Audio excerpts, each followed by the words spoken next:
Neto, eu quero muito começar esse nosso papo agradecendo também a confiança desse convite para conversar comigo, falando sobre a sua biografia Mel e Fel. Bom, fala para todo mundo que está aqui acompanhando a gente o que nós, leitores, podemos esperar dessa publicação que promete arrepiar os cabelos, tá? Porque a história de vida do Antônio Teixeira Neto é simplesmente surpreendente. Então, para quem está esperando uma biografia açúcar com mel, pode esquecer essa ideia, viu? Temas polêmicos, prostituição, bullying, pedofilia, todos eles estão elencados com muita sinceridade na biografia do Neto. Bom, vou deixar ele contar para vocês melhor do que eu. Boa noite a todos, agradeço a presença de cada um de vocês, de coração. Eu resolvi contar essa história com esse projeto desse livro por ter vivido uma trajetória singular, né? Desde muito jovem eu me lancei nos desafios que a vida me propôs e isso me rendeu muitas aventuras, né?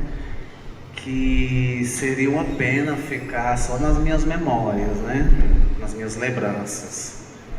Eu achei que isso merecia ser compartilhado e ser conhecido por um número maior de pessoas e por sempre ter tido uma certa facilidade para a comunicação, apesar de ter tido problemas na época de estudante, no colégio, por ter sofrido bullying na escola e ter me desmotivado com os estudos muito cedo, eu conseguia em algumas disciplinas me sair bem. Eu tirava boas notas em redação, português, línguas, costumava escrever alguma coisa à mão mesmo, em cadernos, e depois acabava rasgando ou esquecendo em algum canto de gaveta, mas foi uma coisa que sempre me tocou escrever. E então eu resolvi juntar essas duas questões, a minha vontade, o meu gosto pela escrita e uma história que eu acreditei que poderia se transformar num livro e vir a tocar outras pessoas, né? Então foi movido por essas duas razões que eu resolvi tornar isso público, fazer esse registro da minha vida nesse livro intitulado Mel e Fel. Neto, eu posso tocar em assuntos polêmicos? Bom, vocês estão vendo que ele está me dando um aval total, né? Então vamos lá. O início da biografia, como toda boa biografia se pretende dizer, trata da infância do Neto. E essa infância do Neto traz aí dados muito peculiares a respeito do início da sua sexualidade. Neto, conta pra gente como é que foi a descoberta, ainda na infância, da sua sexualidade e um tema que infelizmente ainda acontece diariamente nas famílias, que é o abuso. Explica pra gente. Exatamente, é recorrente e não é nada novo, né? É atual, é antigo, sempre fez parte aí dessa questão de abuso de infância, e isso tudo é importante relatar, é importante esclarecer, porque quanto mais informações a gente consegue passar, mais as pessoas vão tendo consciência, conhecimento disso e percebendo, né?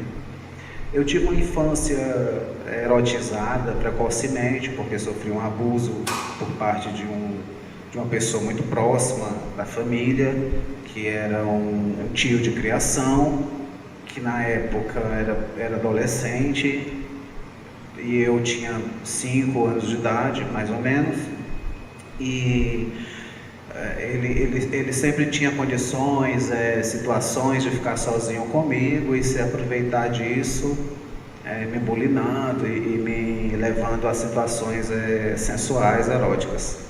Isso, de alguma forma, me tocou profundamente, me modificou interiormente, porque a partir daí eu passei a sentir uma curiosidade especial pelos meninos, pelos garotos, e aí passei a buscar isso nas situações em que eu vivenciava, fosse ali na escola ou na vizinhança, nas redondezas.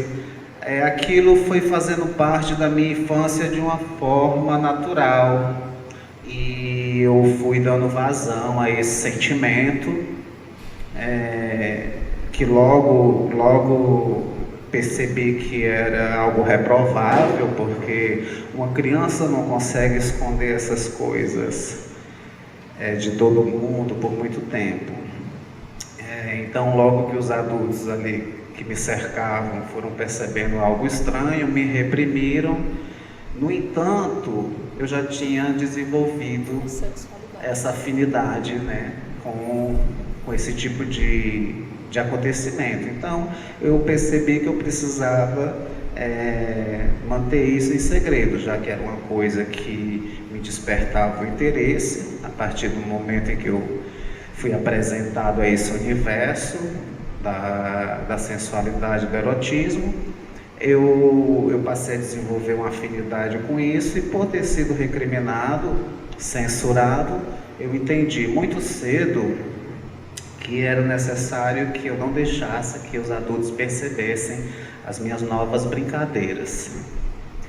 Então, eu descobri que eu entendi, no mesmo momento em que eu entendi que eu poderia amar outro ser, eu também percebi que eu deveria deixar isso em segredo, que eu não poderia revelar esse amor, esse tipo de sentimento, né?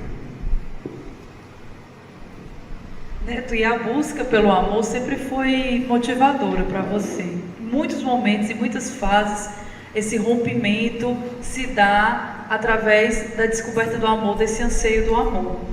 Eu quero ainda falar sobre isso, mas sobre a infância, um aspecto que o Neto comentou logo no início da fala dele, e que é muito importante para a gente pensar na sua condição, da sua identidade, da sua sexualidade, ainda na infância e na adolescência. Tem um momento da biografia que é muito especial, que você menciona de como você gostava de provocar esse olhar do outro, porque você tinha uma figura muito andrógena, aí na pré-adolescência, adolescência, isso despertava muito interesse, tanto de mulheres quanto de homens, e assim, você chamava muita atenção, e você comenta sobre isso, quanto você gostava de despertar esse olhar, mas isso na escola era um motivo de provocação.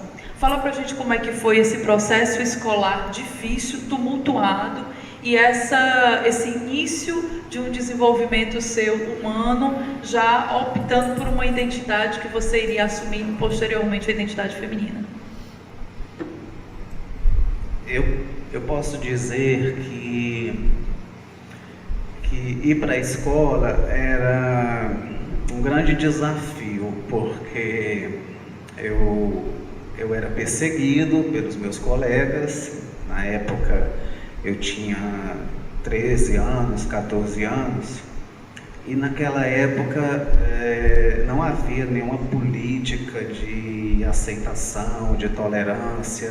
Se as coisas hoje são difíceis, em pleno 2017, com as políticas públicas, né, com pessoas aí lutando pelos nossos direitos e com tudo que vem sendo feito para procurar conscientizar a população a respeito da diversidade, e ainda assim as coisas são difíceis. Hoje, imagine nos anos 80.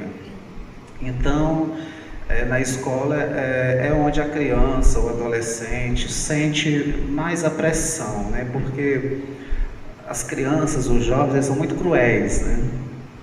Eles não perdoam. Então, a escola realmente era um ambiente para mim muito desconfortável.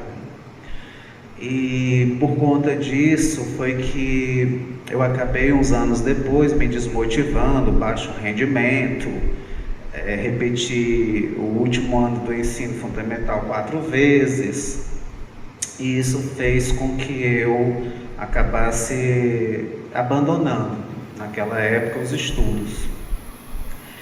Inclusive, eu trago essa questão para o meu livro porque é muito importante que a família, que a escola apoie o rapaz, a menina homossexual e lhe dê instrumentos para que eles continuem a sua formação, a sua capacitação, porque uma pessoa que tem uma formação, ela vai enfrentar com muito mais dignidade, ela vai ter muito mais respaldo para enfrentar os problemas, adversidades, problemas sociais que vierem a acontecer na sua trajetória de vida, né? Então eu gosto muito de chamar a atenção para isso, para esse ponto, que os pais muitas vezes eles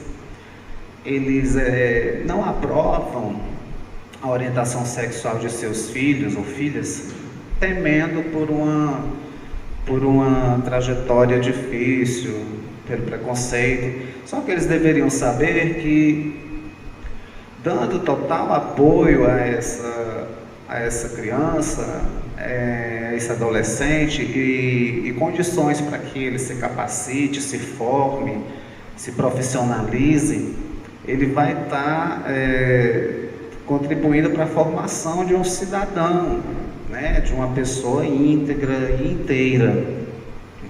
Muitas vezes a família teme pelos problemas que o filho vai enfrentar devido a uma trajetória diversa e acaba desestruturando essa criança, né, reprimindo. Então eu gosto de chamar a atenção para esse ponto. Eu acredito até que a família faça isso por amor, porém esse amor tem que ser consciente. Esse amor tem que ser fortalecido com questões práticas, pensando realmente no desenvolvimento humano e social do indivíduo. Uma das cenas mais comentadas da telenovela atualmente foi quando o Silvério Pereira, em A Força de um Querer, ele é expulso de casa. Foi uma das imagens mais compartilhadas e muito comentadas na novela. E o Neto, ele também tem um rompimento familiar e uma saída brusca, não só da casa, mas da cidade, do estado, também pela sua condição e a sua orientação sexual ser diferente da que a família propunha para ele e que a maioria de nós, infelizmente, ainda nos colocamos em uma situação de preconceito, quando algum familiar decide por uma opinião diferente da nossa.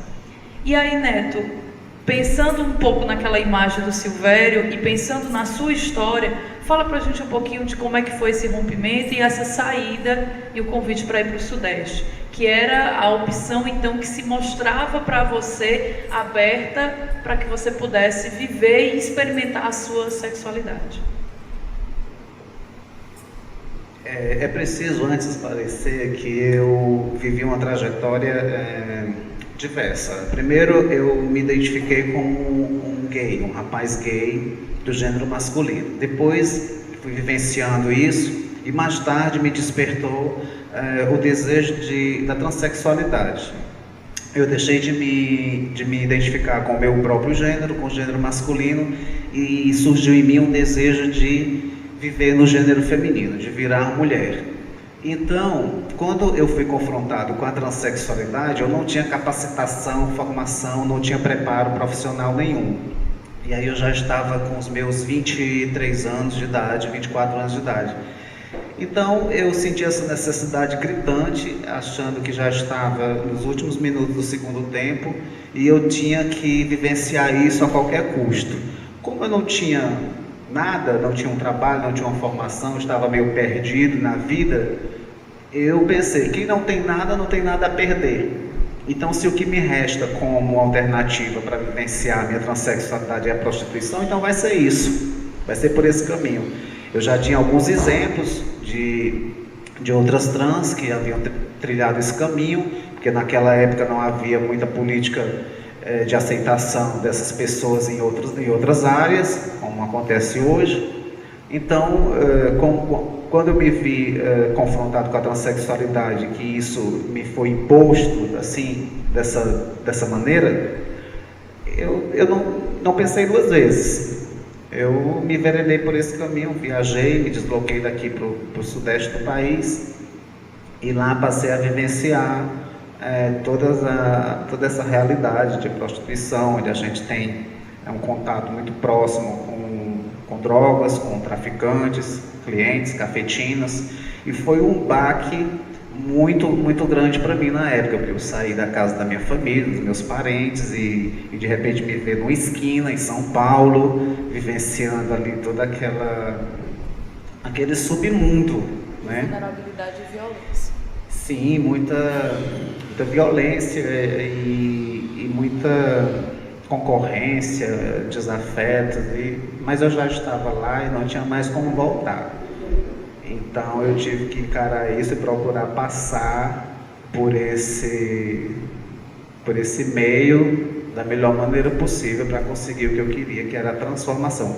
Conseguir recursos financeiros para viabilizar a transformação, que significava o quê? Tratamento hormonal, cirurgias plásticas, a transformação física, porque era gritante dentro de mim a necessidade de viver na pele de uma mulher. Neto, e dessa transformação, esse acesso à identidade feminina, o que é que você tem na sua memória de mais importante dessa vivência, quanto mulher, quanto essa identidade que você buscou tanto, lutou tanto e passou por situações delicadíssimas, de revólver na cabeça, histórias assim, realmente de deixar qualquer um com o cabelo em pé ao ler o livro Mel e Fel. O que dessa experiência quanto mulher, o que mais te valeu, o que mais foi importante? Toda essa busca era a necessidade de ser amado, né? Todos nós queremos ser aceitos, todos nós queremos ser amados, né? Então, desde criança, quando eu fui despertado para a sensualidade, o erotismo através do contato com o mesmo sexo, o que me tocou verdadeiramente foi o afeto. Se eles buscavam prazer sexual, eu buscava afeto, amor. Então, se a forma de eu vivenciar aqueles curtos momentos de carinho, de atenção, era cedendo sexualmente, então eu pagava com essa moeda. Durante a minha adolescência, no colégio e em outras circunstâncias pelas quais eu me enveredei, como o exército, por exemplo, ou algumas viagens que eu tive a oportunidade de fazer, eu buscava também ser amado. Como eu não consegui realizar isso no gênero masculino, e me identifiquei com umas trans, umas travestis que eu havia conhecido, havia visto aquelas mulheres lindas com seus namorados de mãos dadas, sendo correspondido afetivamente. Então eu me disse, é isso que eu quero para mim, é dessa forma que eu vou encontrar o amor. E quando eu fui para São Paulo me prostituir, eu fui com esse intuito, o que é uma incoerência, um paradoxo, né? Eu caí na prostituição buscando o amor, né? E tudo isso, toda essa leva de iniciativas de busca foi em nome do amor, né? Esse livro ele fala de preconceito, de intolerância, de drogas, de prostituição, de tráfico humano, mas ele tem como pano de fundo uma história de amor, porque a minha busca a vida inteira foi isso, e foi em nome dessa necessidade, né, desse sonho de encontrar a pessoa amada, que eu me lancei em todas as aventuras que eu relato nesse livro. Que lindo testemunho, não é? É lindo ouvir o Neto contando.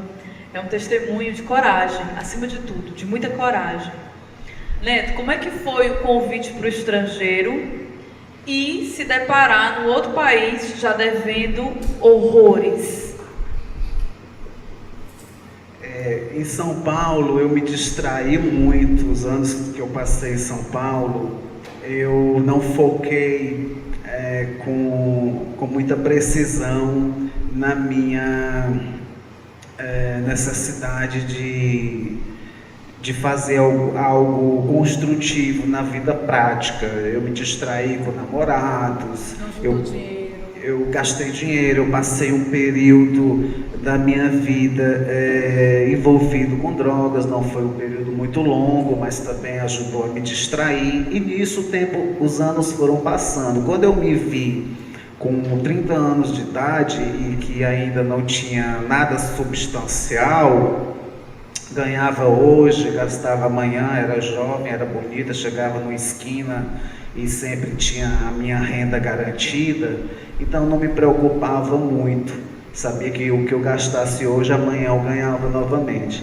Os anos foram passando nessa distração, nessa irresponsabilidade, e aos 30 anos, quando eu percebi as minhas colegas indo para fora, voltando da Europa, adquirindo bens importantes, comprando o seu primeiro apartamento, muitas delas eram motorizadas, tinham carros bonitos, e aí eu fui vendo que eu estava ficando para trás e que se fazia necessário que eu tomasse uma iniciativa, realmente eu focasse mais nessa questão financeira.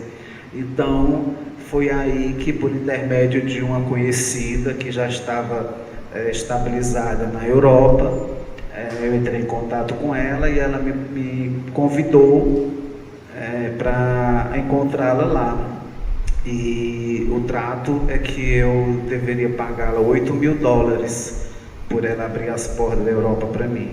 Então eu cheguei lá na Europa devendo $8.000 e fui instalado lá nos cubículos, nos apartamentos que eu dividia com outras trans, e foi um outro desafio tão grande quanto aquele de ter saído da casa da minha família e ter ido para São Paulo, viver uma realidade totalmente diferente da que eu estava acostumado. A Europa foi a reprise disso, porque eu já havia me adaptado em São Paulo, já tinha uma vida mais ou menos estabilizada lá, confortável, só não tinha nada, mas vivia bem o meu dia a dia. E aí abrir mão de tudo isso e ir para a Europa para conquistar algo foi realmente um novo desafio, porque lá fora é outro país, outra língua, outra maneira de trabalhar, outro tipo de cliente. E aí eu tive que me readaptar novamente. Levei 6 meses para pagar a dívida que eu tinha, e aí depois de mais 8 meses acumulando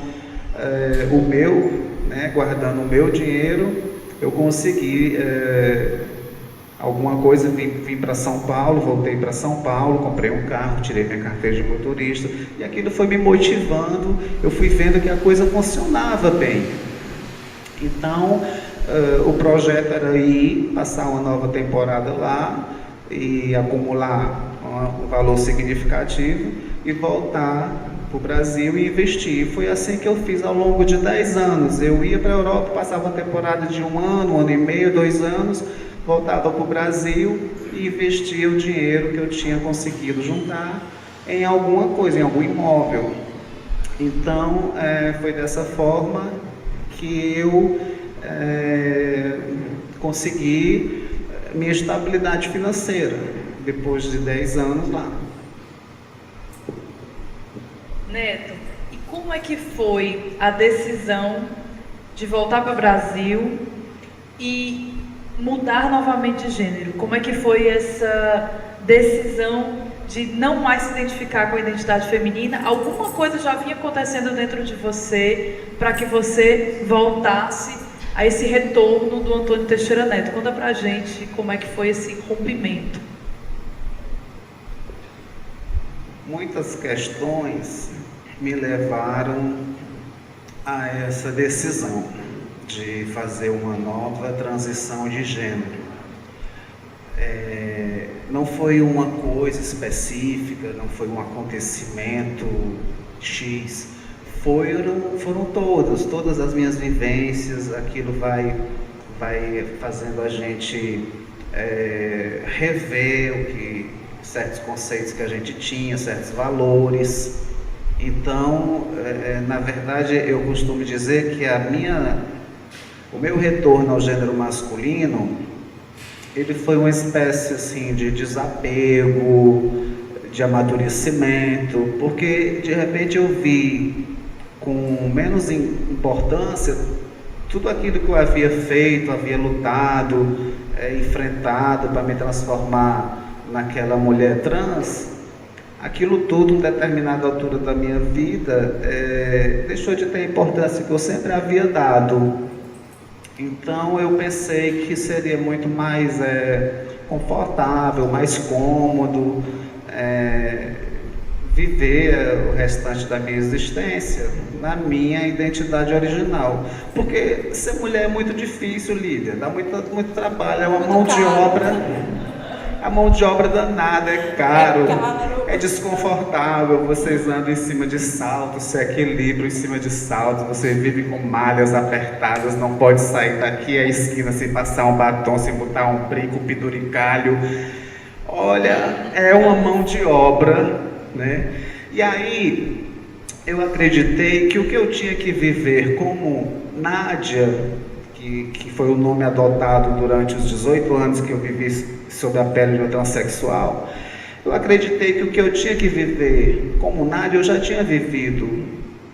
Eu acreditei que eu teria novas experiências, novas oportunidades na minha vida se eu voltasse ao gênero masculino. Então, isso foi cada vez ficando mais forte na minha cabeça e eu fui cada vez mais tendo certeza de que era isso que eu queria. Porém, eu sabia também que isso ia gerar algumas controvérsias, né? Porque as pessoas não entendem muito uma travesti querer voltar a ser como antes, né? Você ser um rapaz e querer deixar o cabelo crescer, botar um par de seios, usar um vestido, parece que é mais aceitável, as pessoas entendem. E ver essa pessoa assim, com admiração, né? As pessoas olham para uma trans e dizem, putz, que criatura, né? De personalidade, sabe o que quer, né? Transita, né, de um gênero a outro, se transforma dessa forma, enfrenta tudo e a todos. Essa pessoa sabe o que quer. Aí de repente vem eu, depois de 18 anos, e desfaço isso. Aí as pessoas olham assim, não, acho que não sabe muito o que quer, né? Então, eu sabia que ia haver controvérsias, olhares incompreensivos com relação à minha decisão.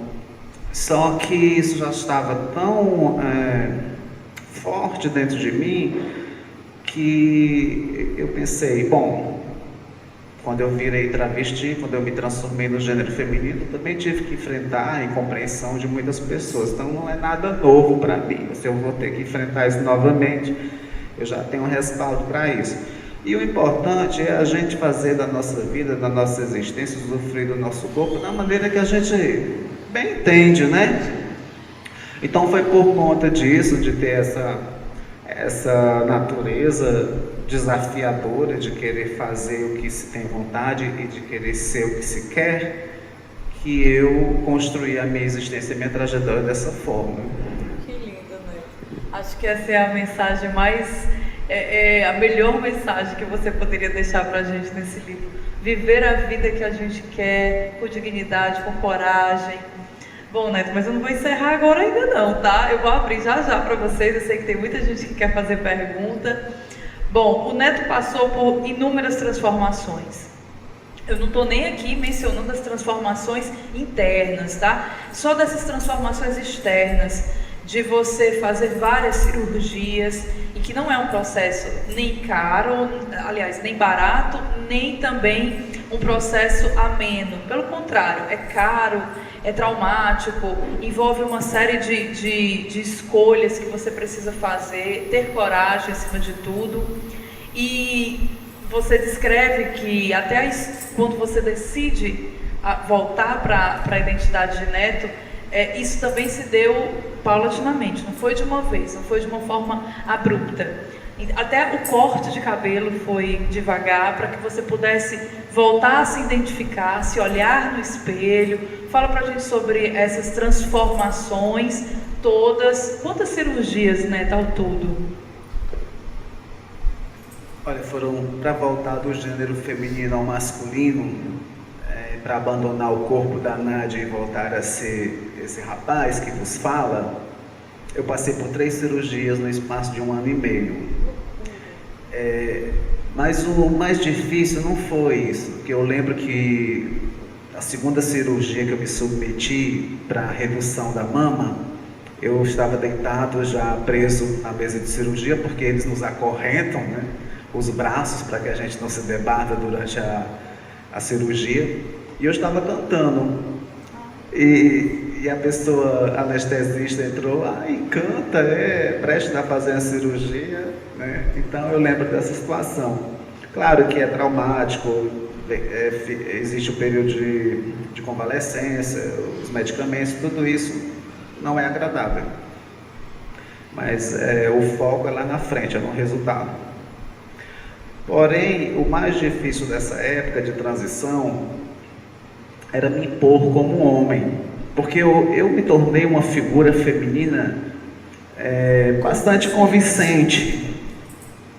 Como trans, eu vivenciei situações assim que eu confundia muitas pessoas na hora de apresentar um documento, um cartão de banco, alguma coisa assim. As pessoas ficavam muito confusas e diziam, como meu primeiro nome é Antônio, eu sempre ouvi alguém dizer, olha, depois você tem que passar lá atrás e mandar retificar, colocar um A aqui no lugar do O. Então, como eu já havia me transformado numa figura feminina que convencia bastante, quando eu decidi virar homem, voltar ao gênero masculino, não foi fácil aquela mulher sair de mim, né? E me impor como homem foi demorado, porque eu passei a usar roupas masculinas. No entanto, eu ainda tinha alguma protuberância torácica, eu ainda tinha, apesar de ter tirado o silicone, eu ainda tive que fazer 2 reduções de mama, então quando eu colocava uma blusa ainda ficava aquele volume no peito. O rosto eu havia, durante o período de trans, eu havia feito depilação a laser, havia feito peeling na pele, tinha modificado a sobrancelha, feito uma plástica no nariz, então o rosto era um rosto muito angelical. O cabelo eu fui cortando aos poucos, devagarzinho. Então eu continuava sendo tratado como mulher. Eu passava nos lugares, chegava em alguns recintos, embora eu estivesse vestido de homem, as pessoas se dirigiam a mim como senhora, a senhora. Então eu pensava, putz, eu estou passando por lésbica, cara. Né? Então, me impor como homem, ter a paciência, esperar o momento dessa transição realmente se completar. Fui para a academia fazer musculação, e aí até isso dar resultado realmente visível, e eu consegui também modificar um pouco, talvez os meus trejeitos, a minha forma de chegar, de me expressar, e não levou tempo, foi uma reeducação, né? Em todos os sentidos. Eu não podia, como rapaz, chegar nos lugares da mesma forma que eu chegava quando era a Nádia. Tinha que haver uma releitura de tudo, né? Então é muito interessante essa coisa da transitoriedade entre os gêneros, né? E eu fico muito, me sinto privilegiado por poder ter vivido numa só encarnação os 2 sexos, né? Eu sei o que é ser mulher, eu sei o que é ser homem, né? E hoje eu me sinto muito bem por ter feito essa escolha, como eu me senti bem durante os anos em que eu fui Nádia. Eu sempre fui feliz em todas as etapas da minha vida. eu fui feliz como Nádia, eu sou feliz hoje, porque a felicidade é você quem conquista, é você quem constrói a sua felicidade. A partir do momento em que eu me senti talvez um pouco menos feliz, eu mudei para continuar sendo feliz, né? Quando aquilo tudo não estava mais me satisfazendo, me dando as respostas, os retornos, eu mudei novamente e fui em busca de novas experiências, de novos desafios.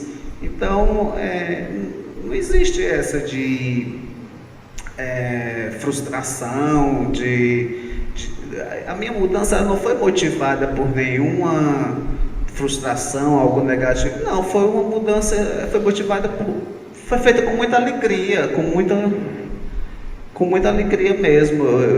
Quando eu me desapeguei daquele gênero, eu fui me redescobrindo no gênero masculino, eu fui me redescobrindo como rapaz depois de 20 anos, eu fui me redescobrindo com muita alegria, fui me reencontrando, e sem nenhuma mágoa com a Nádia, sem nenhuma mágoa com a vida. Foi espontâneo, foi natural para mim. Tudo isso que eu conto aqui para vocês é só consequência assim, do que eu senti e das respostas que eu fui em busca de dar para mim mesmo. Neto, como é que a comunidade LGBT de A a Z vê você? Porque uma coisa é essa mente heteronormativa julgar você pelo trânsito entre as identidades, porque ele ora foi trans, agora ele voltou com a identidade masculina. Mas e como é que a comunidade LGBT vê você? Vocês têm preconceito também dentro da própria comunidade? Porque a gente sabe que isso existe. Por incrível que pareça, existe muito. Então, como é que a comunidade LGBT vê você? Se você passou por alguma situação de preconceito, conta pra gente. Olha só, Lília, de início eu não fui muito compreendido, não, pelos meus amigos, porque eles me viam como uma traição, alguém que desconstruía tudo que eles viam, tudo que a comunidade LGBT vem tentando colocar e impor, que é o direito, a diversidade, a aceitação de mudanças de gênero, de readequação de gênero. Então, de repente, depois de ter representado essa classe de uma forma até muito atuante, porque eu, além de ter me prostituído, eu tentei, em alguns momentos da minha vida de trans, galgar outros caminhos. Eu cheguei a abrir uma empresa e trabalhar durante 1 ano e meio à frente de uma pequena empresa, de uma microempresa. Eu me apresentava na minha cidade, em Fortaleza, como fazendo shows em alguns eventos gays. Então eu tinha uma certa popularidade no meio, e depois de ter representado essa classe de uma forma muito positiva, eles me viram me desconstruir, e eu fui sim, durante o início, acusado de traição, entre aspas. Mas eu sempre buscava trazê-los para mim e para o meu discurso, né, dizendo que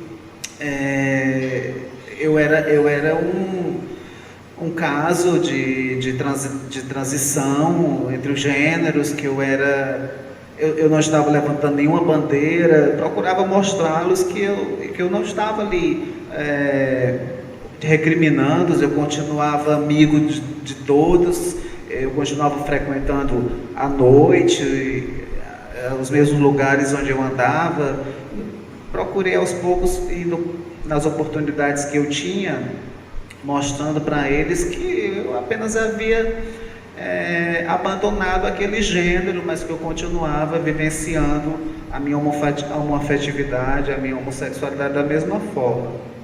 Então, hoje, passados 6 anos da minha transformação, eu já sou acolhido, porque, inclusive, algumas ONGs me chamaram, me convidaram já para certos eventos, para colocar o meu livro lá. Então, para mim, isso é muito gratificante, porque eles entenderam, né? Agora, eu precisei me posicionar bem com relação a isso, né? Reivindicar o meu direito, meu espaço, trazê-los à reflexão de que nós nos unimos, fazemos paradas gigantescas, exigindo respeito às escolhas, às diferenças, e quando uma pessoa dentro da própria comunidade resolve agir de uma forma diferente, existe toda essa intolerância. Então, a partir de um posicionamento meu, e também ao longo do tempo eles foram percebendo que eu tinha apenas realmente vivenciado uma transição de gênero, mas que não estava levantando nenhuma bandeira contra a comunidade. Eu acho que hoje eles entenderam. Legal. Neto, essa escrita de si, voltar a essas memórias, recontar essa trajetória de vida, mexeu com você? Como é que foi? Eu lembro que você estava uma vez conversando comigo, Lília, eu tive que parar em alguns momentos, chorei. Conta pra gente como é que é reviver tudo isso, contar com toda essa sinceridade, com toda a alma desvelada para nós no seu livro Mel e Fel. E a ideia da publicação, claro. Escrever esse livro foi um mergulho, né, nas minhas memórias, foi um aprofundamento na minha alma, porque eu tive que relembrar fatos, buscar lá do fundo do baú das lembranças, né, o que já estava empoeirado, guardado há muito tempo, e trazer tudo isso à tona requer um exercício de força, de dedicação, porque muitas vezes eu abri mão de um domingo inteiro na praia de sol maravilhoso para ficar em casa em frente ao computador rememorando. E isso mexeu sim comigo em alguns aspectos, né? Há uma passagem no meu livro onde eu relato uma violência sofrida que sempre que eu contava aquela passagem para alguém, eu perdia o sono à noite, eu não conseguia dormir. E depois de escrever, corrigir, reescrever, publicar, ler, reler tantas vezes aquela passagem, exorcizou aquele fantasma, aquilo não me atinge mais, né? Quando eu estava escrevendo algumas passagens com relação ao uso de drogas, eu cheguei a sentir dor de barriga, interromper a escrita. Então realmente reviver, né? Escrever esse livro para mim foi reviver todas aquelas situações de novo. Mas foi bom, foi instrutivo, e eu acho que o resultado está aí agora, e eu acho que tem um significado muito grande. Eu publiquei esse livro de forma independente, com a tiragem restrita de 500 exemplares, porque eu sou uma pessoa bem impaciente, pode não parecer, mas eu sou bem impaciente. Então, quando eu quero uma coisa, quando eu já estou com a decisão tomada, eu não tenho muita paciência de esperar as coisas acontecerem, eu quero fazer acontecer. E aí, para não ficar na dependência de uma editora, de uma proposta, eu meti as caras e banquei a minha publicação. E sou muito feliz com o resultado, porque o meu livro toca as pessoas. Isso fez também com que diversas vezes eu saísse de casa num domingo, deixasse o sofá da sala e o meu comodismo para ir para algum evento, levando o meu livro para apresentá-lo a algum artista. Então foi um livro que me trouxe muitas alegrias, muitos momentos prazerosos. Mas eu gostaria de ver esse livro tomar um caminho maior, talvez com o selo de uma editora, porque é uma história muito rica e seria uma pena que ele ficasse aqui só no âmbito dos meus amigos, dos parentes, dos amigos. Eu acho que Mel e Fel, ele tem conteúdo suficiente para alcançar um número maior de pessoas e levar essa mensagem, que é um livro de muitas mensagens, de tolerância, de superação, de amor, de coragem. Eu acho que só pelo que ele é, eu já estou super realizado com o que eu fiz. Mas a gente tem que sonhar mais alto e eu sonho que Mel e Fel vá mais longe. Não vou negar isso para você. E vai. Neto, eu vou abrir para a plateia e eu queria muito que você respondesse a pergunta. É uma provocação, né? Valeu a pena? Tudo isso, toda essa história, todas essas cirurgias, todas as aventuras e desventuras que você passou, valeu a pena? Vou te responder aqui com uma frase feita, né? Abre aspas. Pagando bem que mal tem. Valeu muito a pena, né, gente? Porque a minha trajetória de vida ela foi pautada na busca de mim mesmo, né? E quando você se envereda por essa pesquisa de encontro a si mesmo, você vivencia muitas surpresas, né?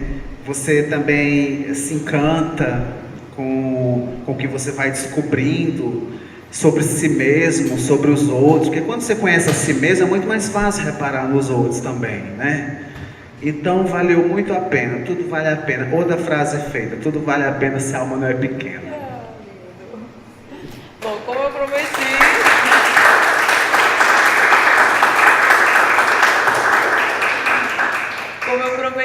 eu vou abrir agora para vocês. Eu tenho certeza que tem gente aí querendo fazer pergunta para o Neto. Bom, esse é o momento. Você sente saudade? Se gostaria de voltar e sentar assim em casa, né?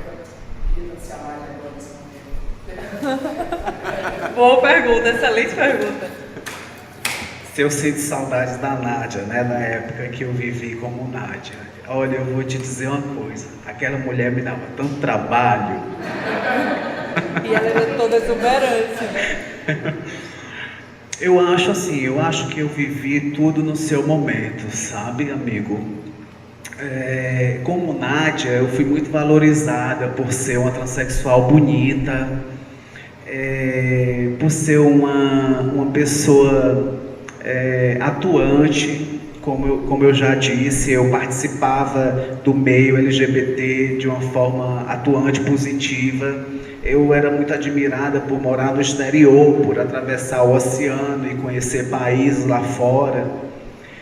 E era muito admirada pelos homens também.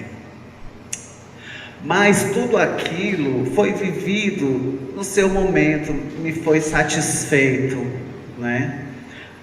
Quando eu deixei de ser Nádia, eu me transformei novamente num rapaz e aí fui estudar, fazer um supletivo para concluir os meus estudos que eu havia abandonado. E com a cabeça mais leve, sem aqueles conflitos da adolescência, sem a preocupação com a intolerância dos meus colegas, sem o bullying que eu havia sofrido. Então eu pude, com mais tranquilidade, me dedicar aos meus estudos e assimilar todas as disciplinas. Então eu me dedicava bastante aos estudos para na hora da aula eu ter bons resultados e impressionar, né, meus professores, meus colegas. Então eu passei a ser valorizado. Eu deixei de ser valorizado por ser uma trans bonita, mas eu passei a ser valorizado pelo intelecto, né, pela minha capacidade de aluno, como aluno, né, responder às demandas, né, do currículo, né, das disciplinas. E isso me trouxe uma nova satisfação, né? Mas a gente sempre dá um jeitinho de continuar agradando aqui ou ali no terreno onde a Nádia agradava, viu? Não tem problema não.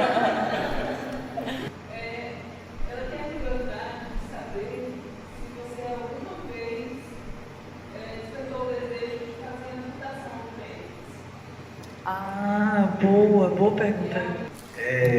Boas perguntas, obrigado. Se eu senti a necessidade de fazer a mudança de sexo, né? A primeira pergunta. Não, eu nunca senti.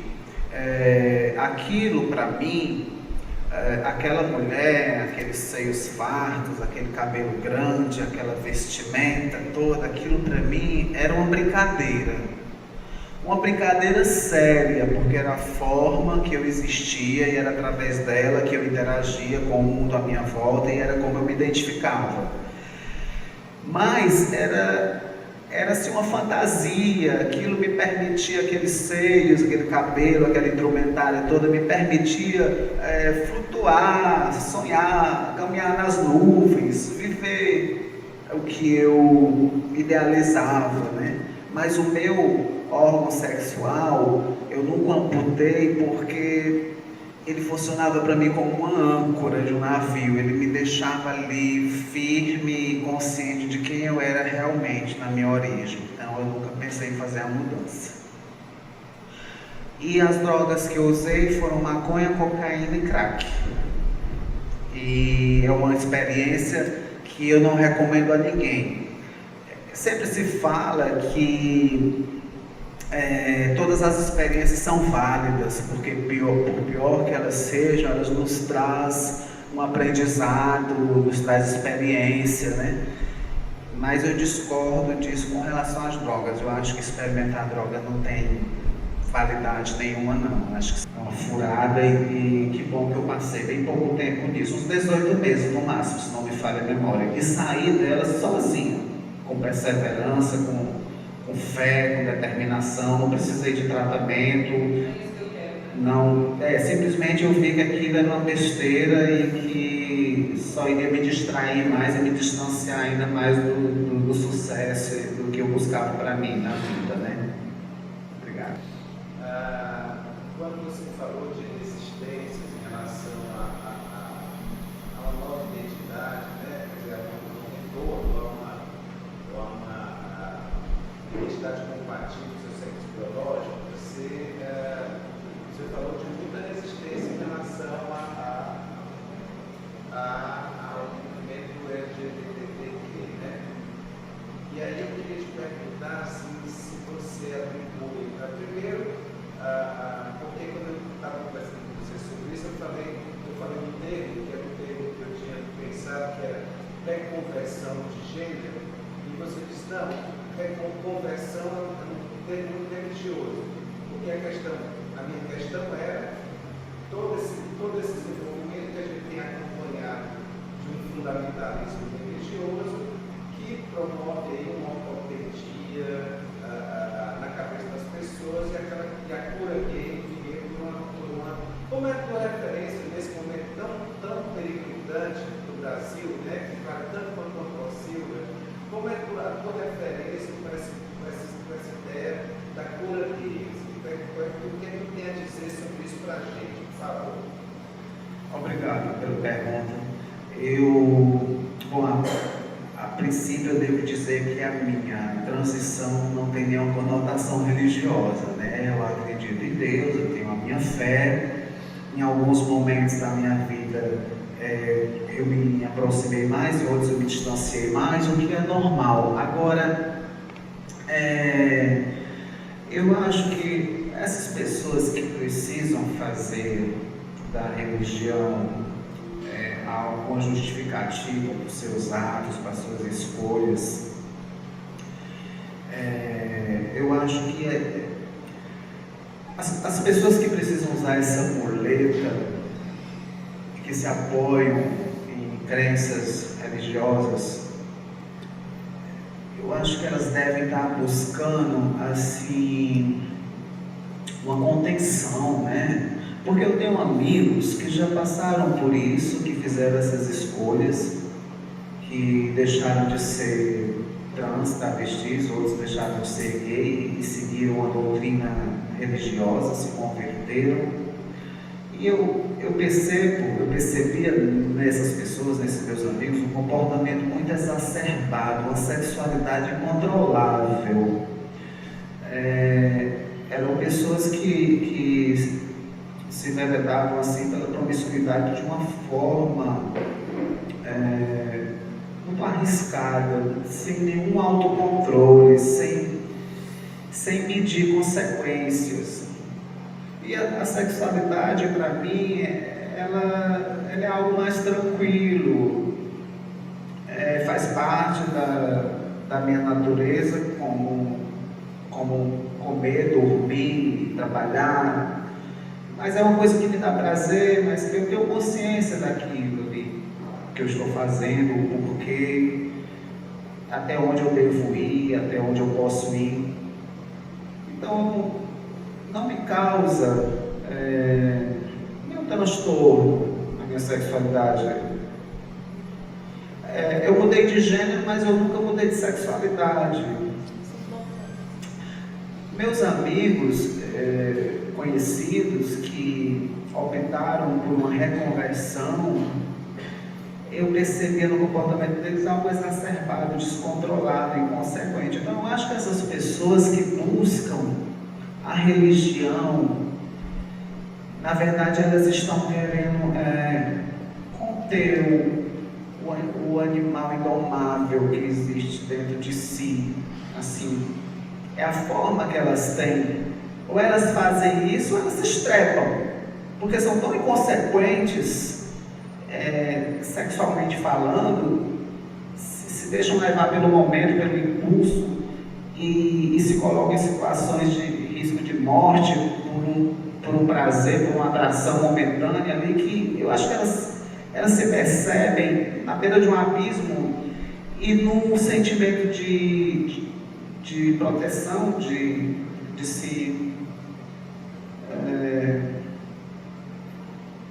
não se deixar mais se arriscar. Acho que elas optam por esse caminho como que se dá uma última chance. É isso que eu acho. A cura gay existe, né? Pronto, olha aí, uma lembrança que me veio à cabeça muito interessante. Uma pessoa que tinha me visto na época de trans, passou muitos anos sem me encontrar, e aí ficou sabendo que eu havia feito essa transição, e um dia, por acaso, ela encontrou comigo na rua. E qual foi a primeira pergunta que ela me fez? Ah, mas você deixou de ser gay? Aí eu virei para ele, que também era gay, e perguntei, mas tem como deixar de ser gay? E ele respondeu, não. Eu falei, então por que você está me fazendo essa pergunta? Então, assim, as pessoas elas querem sempre te alfinetar pelo lado mais frágil ali, pelo lado que te expõe mais, que te coloca mais na berlinda, né? E eu acho que as pessoas que acreditam na cura gay, que pregam a cura gay, essas sim que tem que se curar, né? Arrasou.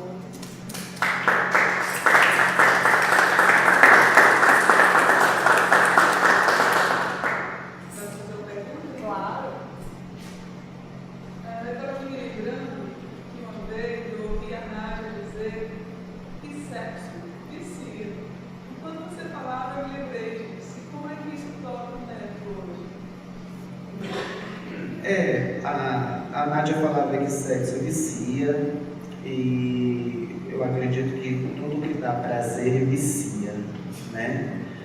Acho que o ser humano ele é ávido por prazer, né? E eu acredito que se você não está se prejudicando nem prejudicando a outro, eu acho que o vício não é tão nefasto, né? Como eu já disse, o sexo faz parte da minha existência, como outros campos da minha vida, como comer, dormir, trabalhar, se divertir, fazer amizade, né? E eu acho que se ele está bem dosado dentro da sua necessidade, e se é feito de uma forma respeitosa, bem, e se isso não te põe, não te dá culpa, não te faz se sentir culpado, se você trabalha bem isso na sua cabeça, se a sua sexualidade está bem gerida, né? Eu acho que está tudo certo, né? Sexo é bom, né? Né? Sexo é bom. A partir do momento em que você vive bem com você mesmo, você está saudável, né? Cura vem, né? Cura de doença. Então, a doença é você não se aceitar, né? Isso é que te torna doente, o que traz a depressão, que é o mal do século, né? Quantos homossexuais aí não se suicidam por viverem isolados dentro de suas próprias famílias, dentro de suas próprias casas, por não ter coragem de assumir, porque vem um discurso homofóbico dentro de casa, o pai é agressivo com homossexuais na rua, os irmãos, a mãe apontam o homossexual que aparece na novela. Então aquele homossexual que vive dentro de casa e ainda não teve condição de se colocar, ele não vai ter coragem, porque ele já está vendo ali uma resistência tamanha, e aí ele se reprime, se isola, cai em depressão e muitas vezes até se suicida, né? Eu acho que é isso que é a doença da sociedade, né? A hipocrisia e o egoísmo das pessoas, não conseguir sair de dentro de si e se colocar no lugar do outro, né? Vamos ser felizes, gente, saudáveis, né? Eu quero fazer outra pergunta. Uma observação, porque ele falou das agressões e tudo. E hoje, ultimamente, a gente acompanha muito na mídia, mas a gente não mostra, né? Muito trans sendo agredido, Mais alta. muito trans sendo agredido, sendo mortos. Queria saber um pouquinho sobre isso. Assim, na década de 80 para cá, já era assim.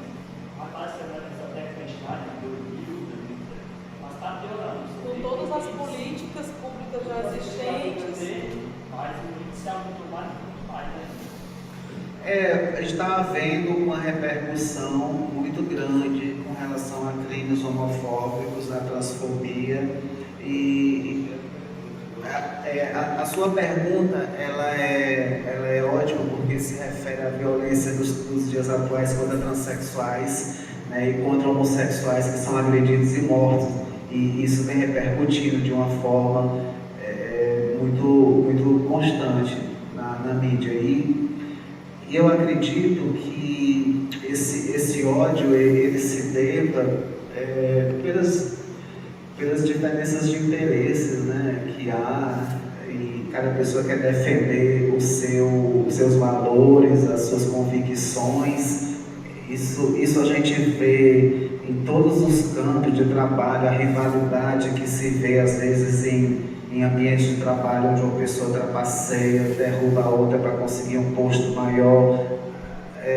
Nós hoje vivemos uma sociedade assim de uma necessidade de conquista, de ter as coisas. As pessoas querem se mostrar cada vez mais poderosas. Hoje em dia o ter conta mais do que o ser. Todo mundo quer ter mais do que o outro, quer aparecer com carros, mostrando viagens, quer mostrar o status, né? E isso, com relação à homofobia, isso se generaliza em todos os campos, essa diferença de interesse. As pessoas hoje elas não se colocam mais no lugar do outro, elas não têm a tolerância com relação às diferenças, elas não estendem mais a mão, elas só pensam em si. E o que acontece também é que hoje qualquer telefone portátil grava. Hoje nós temos um acesso à imagem muito maior do que nós tínhamos antigamente. O número de transexuais também, devido à conscientização, às políticas públicas, também tem aumentado, porque as pessoas hoje decidem muito mais cedo o que querem, enquanto que eu, nos anos 90, me decidi virar transexual com 23 anos. Hoje em dia, os meninos se transformam aí com 14, 15 anos, então a população está mais numerosa, e eu acho que a violência sempre existiu. Naqueles anos passados, anos 80, anos 90, também se matava e se agredia muitos homossexuais, muitos transexuais. Ela sempre existiu, de alguma forma. Não era mostrada como é mostrada hoje. Mas é verdade que os números são alarmantes, por conta da população que está bem maior. Não existe uma política pública para receber, para acolher todas essas pessoas direcioná-las na vida profissionalmente. Então a maioria delas acabam se enveredando por caminhos arriscados, como a prostituição. Muitas não têm o alicerce moral da família, porque são colocadas para fora muito cedo, não têm o respaldo público para educá-las, para direcioná-las profissionalmente. Então elas crescem às vezes muito confusas, muito perturbadas e não sabem direito que escolhas fazerem. E eu acho que toda essa confusão, tudo isso junto faz com que hoje a gente se depare com números alarmantes de crimes contra essa população. Gente, mais alguma pergunta? Pode. Uma curiosidade, né? O que você cantava à espera da cirurgia e essa canção tem um sentido especial para você? O que eu cantava naquela mesa de cirurgia esperando a anestesista me sedar? Você lembra disso? Não, eu não lembro. Não lembro, mas eu lembro do sentimento, né, daquele momento, cantando uma canção ali, prestes a ser sedado e a passar por uma cirurgia plástica.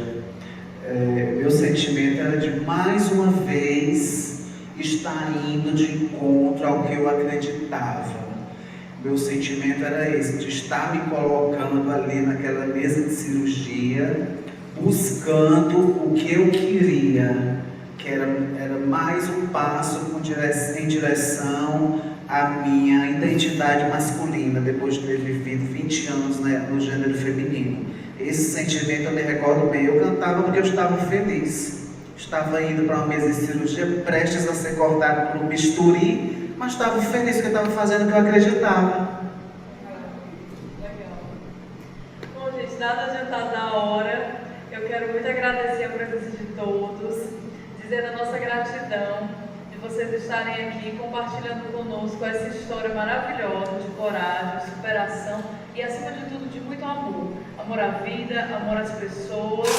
E todos vocês poderão adquirir o livro, tirar foto com o Neto, autógrafo, porque ele vai ficar aqui ao lado, atendendo a todos que desejarem falar com o autor, tá bom? Eu quero muito agradecer ao SESC o convite de estar aqui. Espero que vocês tenham gostado tanto quanto eu dessa noite e de ouvir um pouco mais das histórias do Neto, que a gente pode se deleitar ao ler a sua biografia. Neto, as considerações finais.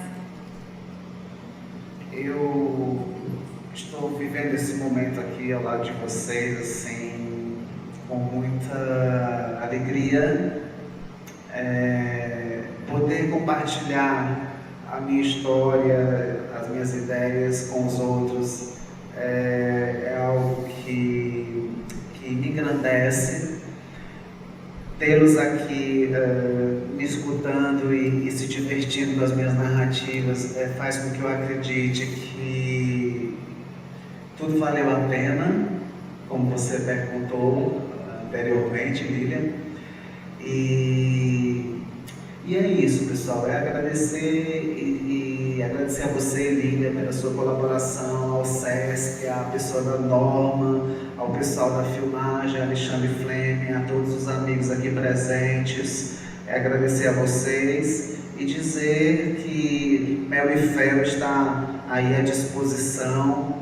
Leiam e saboreiem-se com esses dois sabores, né? Com o doce e o amargo da minha existência. Porque rapadura é doce, mas não é mole, né, minha filha?